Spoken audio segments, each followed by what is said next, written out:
शेवटी जो जिंदा वो सिकंदर, आपल्याला जिंकणं क्रमप्राप्तच आहे.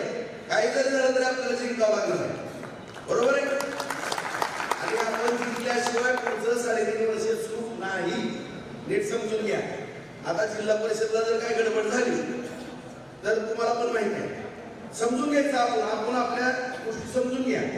जर 2-4 जागा कमी पडल्या जिल्हा परिषदेच्या सत्तेला, तर आपला विरोधक काय करणार आहे?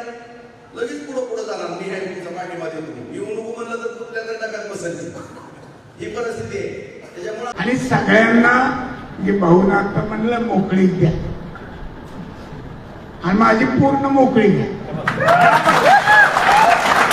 जिंकण्यासाठी जे काही करायचं आहे ते करण्यासाठी माझी सगळ्यांना सगळी पूर्ण मोकळी आहे. कारण मी लोकशाही मानणारा माणूस आहे.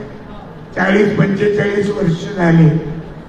सोडून गेलेला परत जरी आला, चुकलं म्हणला तरी मी कधी रागराग केला नाही.